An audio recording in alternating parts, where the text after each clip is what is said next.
Okay, so I've always wanted to make a top five list for YouTube because I wanted to share my opinion. So to see what people think, really, that's what intrigues me. Um, but I'm actually gonna give you six and seven now. I have at seven. I have Shaquille O'Neal and Hakeem at six.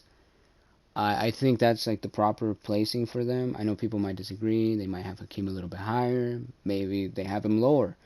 Actually, Hakeem is one of those that he's either like top five or top four, or he's like under the out of the top 10. It's really confusing how people rank him. Shaq is a little bit. Shaq's one of those as well. I've seen him at people. I've seen people put Shaq at three, like Skip Bayless, and others have him outside the top 10. Kind of crazy to be honest. But all right, let's just get into the five. Starting with number five, I have Bill Russell.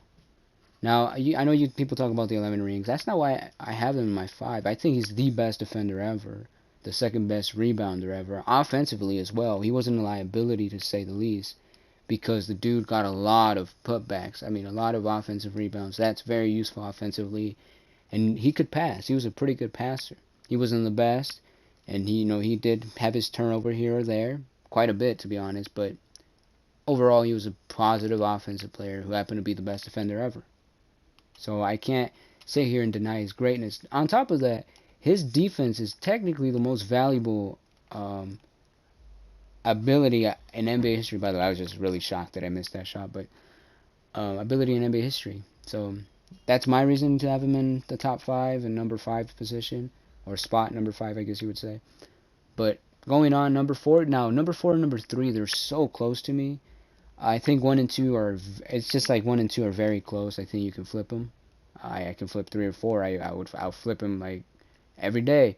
But today I felt like having LeBron at four. I know people are gonna really upset about that one, but it's not that LeBron isn't great. I don't. I think LeBron is just as great as you think he is. I guarantee you. I just think the other guys are greater, and they are really that great.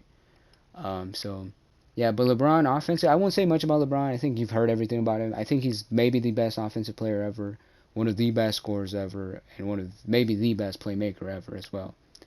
Um, Another thing that he's pretty good at, he's a pretty good defender. I know in his prime, people may not give him credit, but I know people say he could guard one through five. I think that's a little bit delusional, and they're hyping him a little bit too much.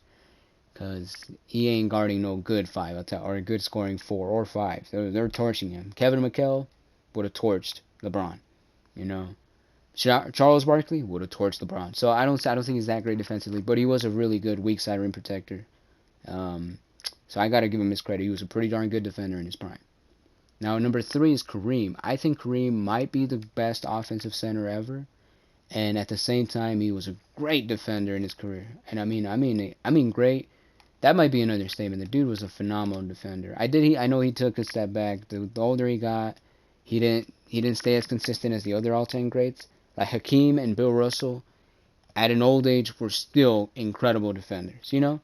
But he had more offensive roles. But in terms of scoring, Kareem's probably what the third best scorer ever. I would say it's probably a safe spot to put him. And he's one of the best playmaking bigs of all time too, which is something that's not really talked about.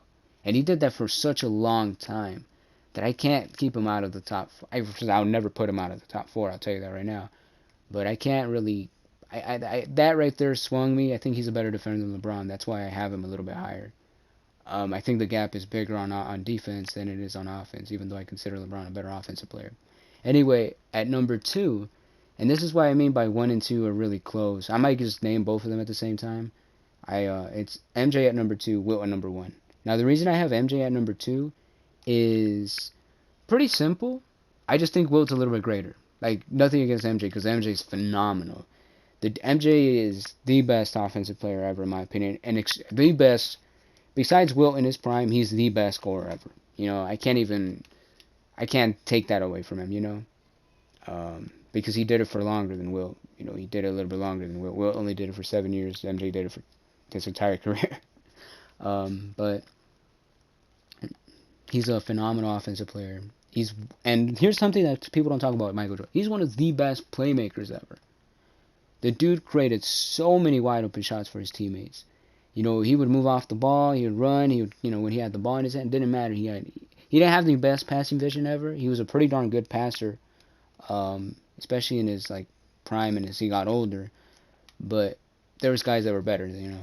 But either way, it didn't matter because he created so many shots for his teammates, like an abnormal amount, you know, an insane amount of shots he created for his teammates.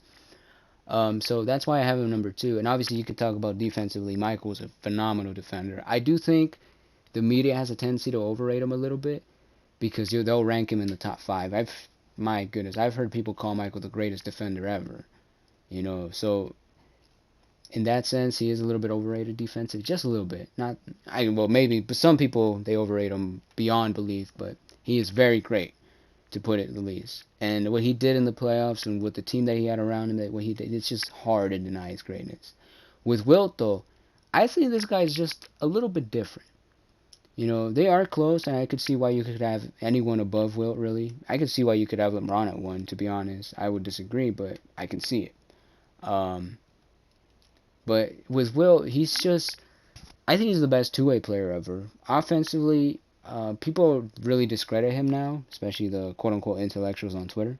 But I think offensively, he's one of the better offensive players ever. You could argue MJ and Jordan. I mean, MJ and LeBron are both better offensively. Kareem, I would say, is probably better offensively. Maybe you could argue Wilt, but I would still go with Kareem. But defensively, Wilt, in my opinion, is the second best defender ever, and he's the best rebounder ever as well. Passing wise, Wilt is one of the best passing, not just big man. He's one of the better passers all time.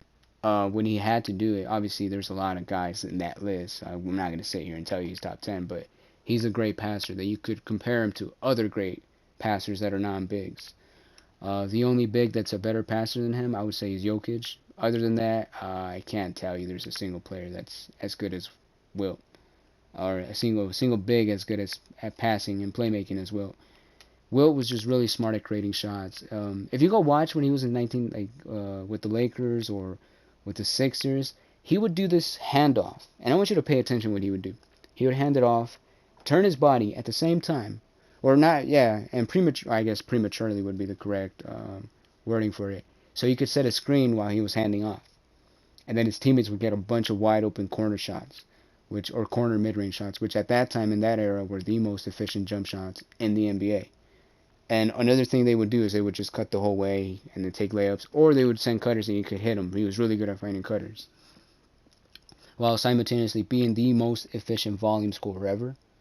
And you could technically say MJ was, but Wilt, man, that boy, man, he averaged a lot of points and incredible efficiency. The fact that he could take as many shots as he did and he had to do, he's just phenomenal. I know a lot of people have very, very critical of Wilt and don't rank him as high. I don't agree with the criticisms. I think they're a bit foolish, to be honest. I would argue that Wilt is much greater than people think he is. I think I made my previous videos actually about that. So if you want to see that, go ahead and watch it. I do have to make another part because I didn't answer everything. But Wilt was phenomenal. You know, there's a lot of little things that people hold against Wilt that are just not like honest. You know, people think he dropped in the playoffs. And not really, you know. Yeah, I would have to explain that to you guys, but that would be all for this video. I wonder what you guys think about my rankings. I hope you guys don't think I'm like insane or crazy or something like that. So, I hope you guys enjoyed. God bless you. I hope you guys enjoy the outro. Alright, so I end my videos like this every single time. You know, just remember that Jesus Christ died for your sins, paid for all your sins with his own blood, and all you have to do is trust in him, that you may be saved. The moment you trust in what he did for you instead of what you do for yourself to get to heaven, you'll be sealed for heaven. So in other words, don't trust in your own works, but trust in the works of his. You know, God bless you. I hope you guys enjoyed whatever video it was. Thank you for watching. Goodbye.